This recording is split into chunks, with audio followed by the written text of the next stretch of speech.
Hello every one. ഇന്ന് നമ്മൾ discuss ചെയ്യാൻ പോകുന്ന ടോപ്പിക് എത്തിക്സ് ഇൻ റിസർച്ച്. റിസർച്ചിലുള്ള എത്തിക്സിനെ പറ്റിയാണ്. ഏതൊരു കാര്യം എടുത്തു കഴിഞ്ഞാലും അതിന് അതിൻ്റെതായിട്ടുള്ള എത്തിക്സ് കാര്യങ്ങളുണ്ട്. അതുപോലെ തന്നെ റിസർച്ചിലും എത്തിക്സ് ഉണ്ട്. Research ethics involves requirements on daily work, the protection of dignity of subjects and the publication of the information in the research. റിസർച്ചുമായി ബന്ധപ്പെട്ട് ഒരുപാട് ഡെയിലി വർക്കുകൾ ഉണ്ടായിരിക്കും. അതുപോലെ റിസർച്ച് സബ്ജക്റ്റിന്റെ ഡിഗ്നിറ്റി സംരക്ഷിക്കല്, അതുപോലെ ഇൻഫർമേഷൻ പബ്ലിക്കേഷന് തുടങ്ങിയ ഒക്കെയുമായി ബന്ധപ്പെട്ട് ഒരുപാട് റിക്വയർമെന്റ്സ് ഒക്കെ ഉൾപ്പെട്ടതാണ് ഈ റിസർച്ച് എത്തിക്സ് എന്ന് പറഞ്ഞു കഴിഞ്ഞാല്.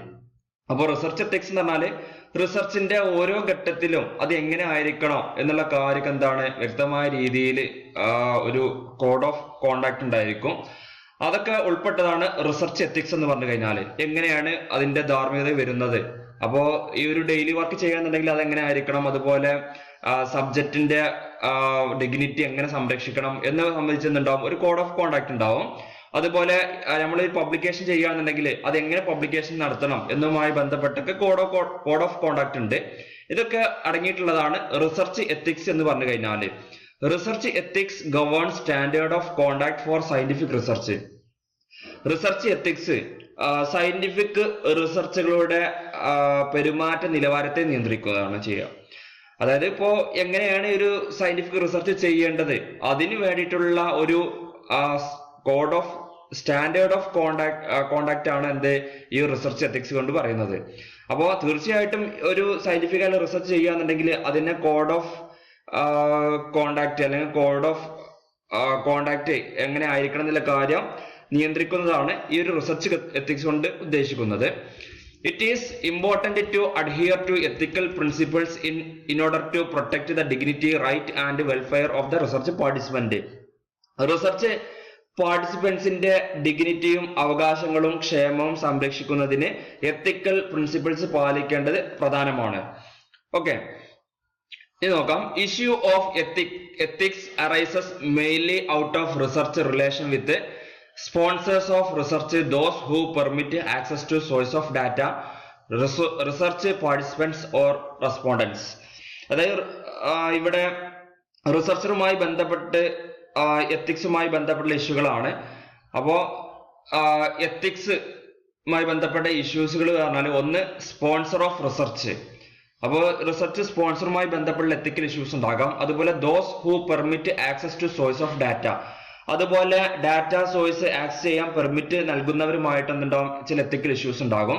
അതുപോലെ participant, research participants or respondents, അതുപോലെ റിസർച്ചിൽ പങ്കെടുത്ത ആളുകൾ അല്ലെങ്കിൽ എന്താണ് അത് റെസ്പോണ്ടൻസ്, ഇവരുമായിട്ടൊക്കെ എന്തുണ്ടാവും ചിലപ്പോൾ എത്തിക്കൽ ഇഷ്യൂസ് ഉണ്ടാകാൻ സാധ്യത കൂടുതലാണ്. Okay, fundamentally this means that potential research participant must be fully informed about the procedures and risk involved in research and must given their consent to participate. അതായത് ഇപ്പൊ ഒരു റിസർച്ചിൽ ആരെങ്കിലും പങ്കെടുക്കുന്നതിന് മുന്നേ, അതായത് വ്യക്തമായ രീതിയിൽ അതിൽ പാർട്ടിസിപ്പൻസിന് അല്ലെങ്കിൽ റെസ്പോണ്ടൻസിന് ഈ റിസർച്ചിന്റെ പ്രൊസീജിയറിനെ പറ്റിയും അതിൽ വരുന്ന റിസ്കിന്റെ കുറിച്ച് എന്ത് ചെയ്യണം, അവർക്ക് എന്ത് ചെയ്യണം, അതിനെ കുറിച്ച് വ്യക്തമായ രീതിയിൽ ഇൻഫോം ചെയ്തിരിക്കണം. എന്താണ് ഇതിന്റെ പ്രൊസീജിയർ, എന്താണ് ഇതിൽ വരുന്ന റിസ്ക് തുടങ്ങിയ കാര്യങ്ങൾ എന്ത് ചെയ്യണം വ്യക്തമായ രീതിയിൽ പാർട്ടിസിപ്പൻസിന് ഇൻഫോം ചെയ്തിരിക്കണം. അതുപോലെ അവരെ എന്ത് ചെയ്യണം, കൺസെന്റ് നേടിയെടുക്കണം. അതായത് അവർ ഈ ഒരു റിസർച്ചിൽ പങ്കെടുക്കാൻ അവർ റെഡി ആണെന്നുള്ള കാര്യം കൺസെന്റ് ഒക്കെ എന്ത് ചെയ്യണം അവരിൽ നിന്ന് കിട്ടിയെങ്കിൽ മാത്രമേ റിസർച്ച് ചെയ്യാൻ പറ്റുള്ളൂ. അപ്പോൾ റിസർച്ചിന്റെ ധാർമ്മികത എന്ന് പറഞ്ഞു കഴിഞ്ഞാൽ എല്ലാ കാര്യങ്ങളും എന്ത് ചെയ്യുക, റെസ്പോണ്ടൻസിന് അല്ലെങ്കിൽ പാർട്ടിസിപ്പന്റുമായിട്ട് എന്ത് ചെയ്യുക, ഇൻഫോം ചെയ്യുക. അതുപോലെ അവരെ കൺസെന്റ് എന്ത് ചെയ്യുക, മേടിച്ചതിന് ശേഷം മാത്രം എന്ത് ചെയ്യുക, റിസർച്ച് ചെയ്യുക. അടുത്താണ് ethical standard also require that researchers not put participants in a situation where there might be a risk of harm as a result of their participation.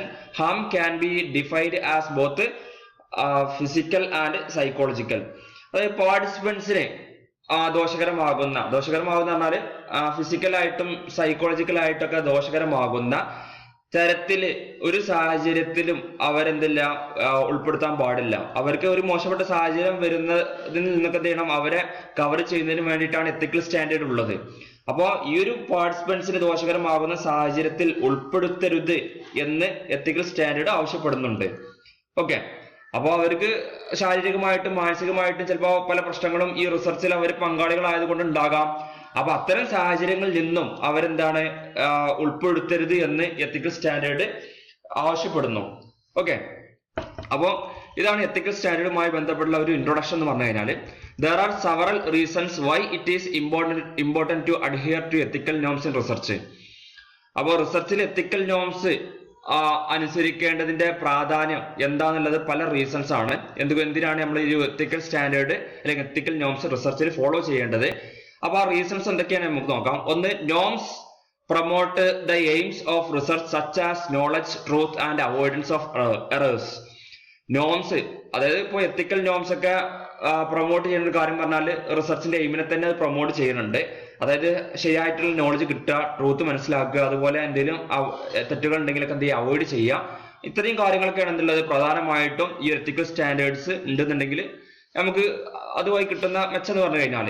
അടുത്താണ്, since research often involves a great deal of cooperation and coordination among many different people in different disciplines and institutions, ethical standards promote the values that are essential to collaborative work such as trust, accountability and mutual respect and fairness. അതായത് research പലപ്പോഴും പല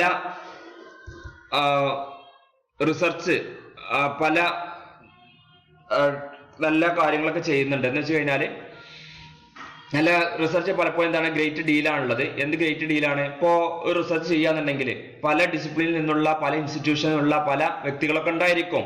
അപ്പൊ അവർ തമ്മിലുള്ള നല്ലൊരു കോഓപ്പറേഷനും കോർഡിനേഷനും ഒക്കെ ഈ ഒരു research വഴി നമുക്ക് ഉറപ്പിക്കാൻ പറ്റും. അതായത് ഇതിങ്ങനെ ഉറപ്പിക്കാൻ പറ്റുന്നതാണ്, വെറുതെ ഉറപ്പിക്കാൻ പറ്റില്ല. കാരണം എന്താണ്, ഈ റിസർച്ചിൽ അതിൻ്റെതായുള്ള എത്തിക്കൽ നോംസ് ഒക്കെ ഫോളോ ചെയ്തെങ്കിൽ മാത്രമാണ് നല്ലൊരു കോഓപ്പറേഷനും കോർഡിനേഷനും ഒക്കെ നമുക്ക് ഉറപ്പിക്കാൻ പറ്റുകയുള്ളൂ. Ethical standard promote the values that are essential to collaborative work. അതുപോലെ എത്തിക്കൽ സ്റ്റാൻഡേർഡ് തീർച്ചയായിട്ടും പ്രൊമോട്ട് ചെയ്യുന്ന കാര്യം പറഞ്ഞാൽ വാല്യൂസ് ആണ്.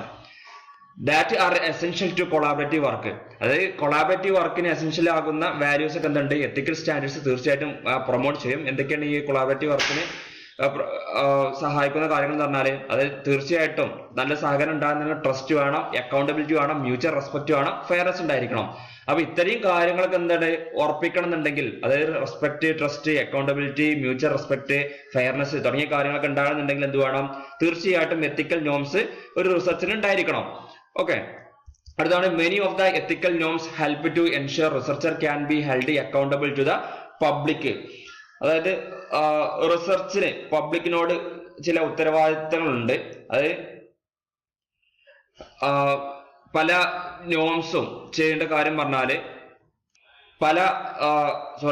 റിസർച്ചേഴ്സിന് പബ്ലിക്കിനോട് ഉത്തരവാദിത്തമുണ്ട് എന്ന് ഉറപ്പിക്കാൻ പല എത്തിക്കൽ നോംസും സഹായിക്കും.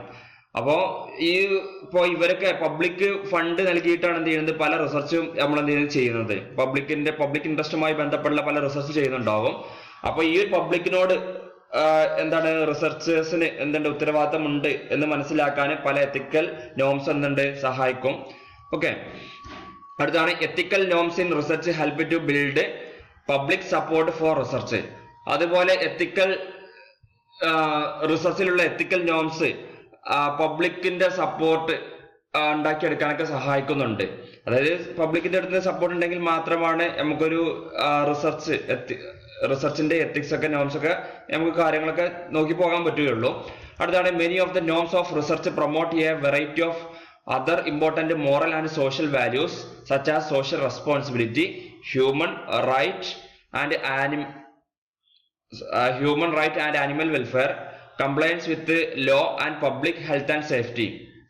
അതുപോലെ പല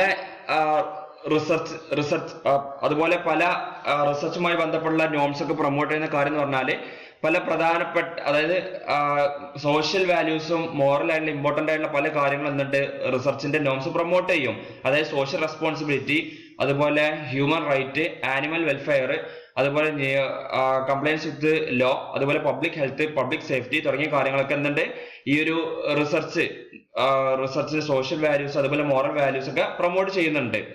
അപ്പോൾ റിസർച്ചിൽ ശരിക്കും എന്താണ്, ഒരു റിസർച്ചിന് അതുമായി ബന്ധപ്പെട്ടുള്ള നോംസ് കാര്യങ്ങൾ ഉണ്ടെന്നുണ്ടെങ്കിൽ സോഷ്യൽ വാല്യൂസ് എന്തുണ്ടാവും, തീർച്ചയായിട്ടും അതിന് കൂടുതൽ പ്രാധാന്യം കൊടുക്കുന്നുണ്ട്. പല മൊറാലിറ്റിക്കും അതുപോലെ സോഷ്യൽ വാല്യൂസിനും കൂടുതൽ പരിഗണന കൊടുക്കുന്നുണ്ട്.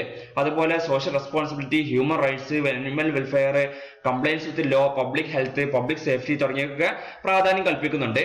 എത്തിക്കൽ lapses in research can significantly harm human and animal subject. അതുപോലെ തീർച്ചയായിട്ടും എത്തിക്കലായിട്ട് എന്തെങ്കിലും വീഴ്ച വരുത്തുകയാണെന്നുണ്ടെങ്കിൽ അത് തീർച്ചയായിട്ടും ഏതൊക്കെ ദോഷകരമാവും, ഹ്യൂമനും ആനിമൽ സബ്ജക്ട്സിനും അതുപോലെ സ്റ്റുഡൻസിനും പബ്ലിക്കിനൊക്കെ അത് ദോഷകരമാവും. അപ്പോൾ എത്തിക്കൽ സ്റ്റാൻഡേർഡ്സ് എന്ത് ചെയ്യുക, അതുപോലെ ഫോളോ ചെയ്തിട്ടില്ല എന്നുണ്ടെങ്കിൽ പലതരത്തിലും അത് ദോഷങ്ങളിലോട്ട് പോകാൻ സാധ്യത കൂടുതലാണ്. ഓക്കെ, അപ്പോ ഇത്രയാണ് ഒരു റിസർച്ചിന് തീർച്ചയായിട്ടും വേണ്ട കാര്യങ്ങൾ. അതായത് ഈ ഒരു റിസർച്ചിൽ തീർച്ചയായിട്ടും ഒരു എത്തിക്കൽ സ്റ്റാൻഡേർഡ് ഉണ്ടെന്നുണ്ടെങ്കിൽ നമുക്ക് ഇത്രയും മെച്ചങ്ങളുണ്ട്. അപ്പോൾ എന്തൊക്കെയായിരുന്നു ഒന്നുകൂടി ചുരുക്കി പറഞ്ഞു കഴിഞ്ഞാൽ, ഇപ്പോൾ റിസർച്ചിന്റെ എയിമിനെ പ്രൊമോട്ട് ചെയ്യുന്നുണ്ട്. നോളജ്, ശരിയായ നോളജ് കിട്ടാൻ, ട്രൂത്ത് കിട്ടാൻ, അതുപോലെ തെറ്റുകളൊക്കെ അവോയ്ഡ് ചെയ്യാൻ വേണ്ടിയിട്ട്.